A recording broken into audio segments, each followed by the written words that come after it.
wintertime Neko rigging hack. That's right, we got some hacks for you. We're gonna talk about Neko rigging in the wintertime, how it's different than Neko rigging the rest of the year. We're gonna show you exactly what a Neko rig is.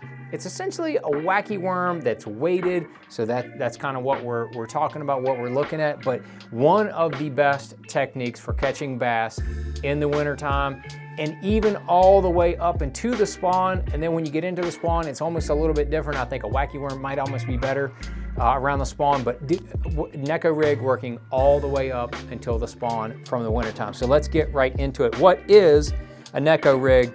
So you got your spinning rod, you've got your light line, you've got your drop shot style hook, and then you've got your worm, and you have some sort of nail weight. So the nail weight is gonna go into the end of the worm, or your soft plastic bait, I should say. It's gonna go right into the end of that, and then your hook is gonna go right through the middle, just like you're gonna throw a wacky worm. So that's it right there. Your different size weights are gonna have different fall rates, especially when you talk about possibly having different baits on there. That's gonna get into the hack here in just a minute. But I can tell you, the Neko rig, one of the top techniques in Japan for the last 10 plus years. I know that probably 10 years ago, most of the anglers in Japan were Neko rigging, not drop shotting. They had kind of moved past that and really kind of developed this technique, because unlike a drop shot, the Neko rig, when you adjust the weight, can be used to catch suspended fish as well. A lot of anglers, like myself, were slow on the minnow train, slow to get that jig head minnow going on forward-facing sonar.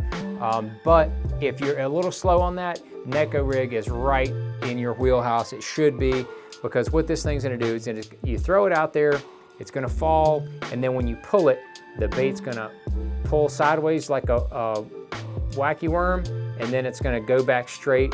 So what you can do is, if you have a lighter weight, like a 1/32 ounce or even a 1/16 ounce weight in the bottom, you can let that thing fall, and then you can kind of shake it almost in place, and it'll go horizontally, but because of that resistance of the wacky worm style action, that bait's just gonna kind of suspend right above the fish when you get it to where you want it.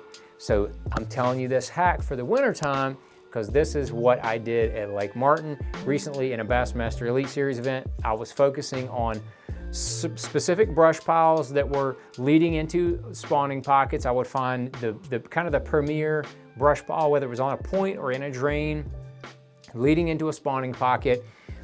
You could look with your forward-facing sonar and you could see those fish hanging around the brush.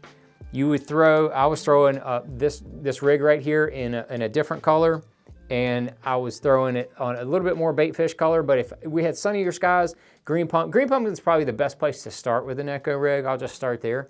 But I was taking that thing with a 16th or a 1/32, depending on how deep I was throwing that thing, letting it get down. When it got above that brush pile, I would start shaking it so that it would just kind of come horizontally, and it would come really slow.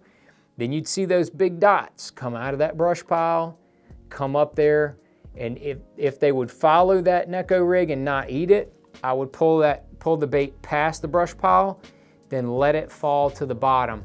A lot of those fish would follow that thing all the way to the bottom, and then you just let it sit there like it's dead, like it's not doing anything. They were really curious about that bait. If they were curious enough to follow it to the bottom, about 3/4 of them would eat it off the bottom. You would just be kind of like keeping your line semi-slack, and then a lot of times you'd feel it just go bing, or it would be kind of semi-slack, and then all of a sudden you just see your line go slacker. So you just kind of reel up, they got it, and then you just kind of like lean into them.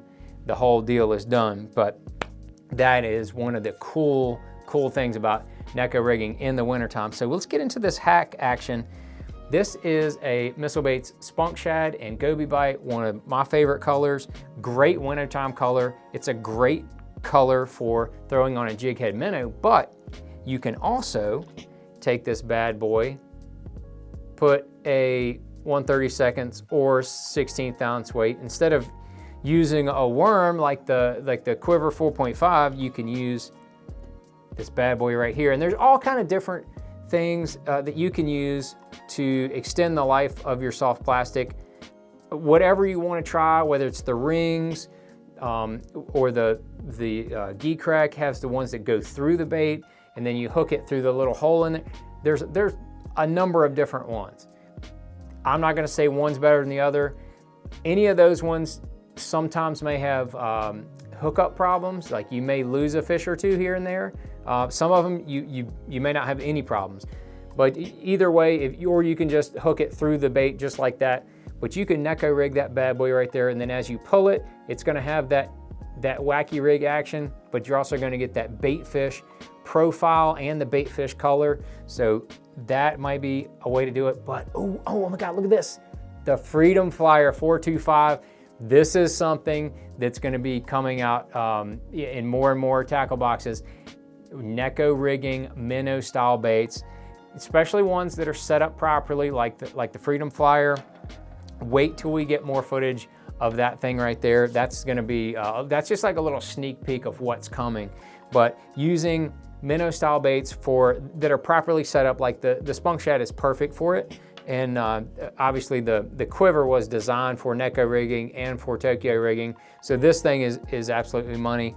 When we're looking at the setup, I use almost exclusively a spinning rod setup.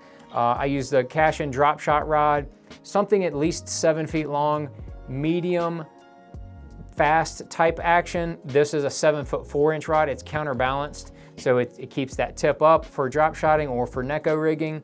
I'm gonna have probably either, somewhere between 12 and 18 pound Sunline braid. This is the All Might, which sinks, which helps. And when I'm using the Neko rig, I like about a 15 to 20 foot leader. I want a little bit of stretch in that system. I don't want it super short to where you're just having like an immediate hookup and you have no flex in your whole rig and your whole system. I want a little bit of that flex, 15 to 20 feet, somewhere in that range. And then I'm gonna be having 7 or 8 pound Sunline Sniper or Sunline Fluorocarbon leader as my leader material. I like the lighter line because you have nothing but hook and bait out there in the water. So your line can definitely affect your action. Over in Japan, they're using a lot of 5, 6 pound test. You could use 7 or 8, I think, and get away with most instances, most clear water techniques, but you can bump it up if you're fishing around grass or around some cover, heavier cover, or you're running around with 6 or 7 pound, 8 pound bass, bigger bass, maybe talking about Lake Fork, somewhere that has big fish. You can bump up to 10 pound and you should not have any problems at all. So one thing I was gonna also mention is the hook. My new favorite hook for this is the Gamakatsu. This is called the Super Tuned Drop Shot Hook. This is one of the last hooks that Aaron Martins helped design with Gamakatsu. This is a bad dude. It's got kind of that G-lock bend on it, and then the rest of it's basically like a drop shot hook. That thing has phenomenal hookups and really good penetration. Really like that. And then as far as the weights go, the missile baits makes these Neko weights. They're real easy to get in your bait. They're lead, they stay in there. You can use tungsten. Gamakatsu makes good tungsten ones. Other companies make good tungsten ones. Those are fine as well. But if you want something that you can take in and out, the missile bait ones are definitely the easiest ones to remove when you're done, and they do not come out. They stay in there, especially if you're using the 1/32 or that 16th ounce. Those are the two that I mostly use in the wintertime. I want that slower fall. I want that dead shad look in the wintertime. As we get into the summertime with the Neko rig, I might bump up, especially with smallmouth, I might bump up to a little heavier weight, like the 3/16 or somewhere in that range. A little heavier. I want that bait to fall faster. It's more of a reaction. I don't want them to think about it. I want them to swim over there, either catch it before it gets to the bottom or let it go ahead and get on the bottom and let them pick it up off the bottom. So that's kind of the difference between the wintertime and the summertime with that Neko rig. But man, take a couple of those little tricks out there, take a couple of those little tips that I just gave you, catch some big old bass in the wintertime with that Neko rig, and remember to come back for Missile Baits for more tips and for the best baits.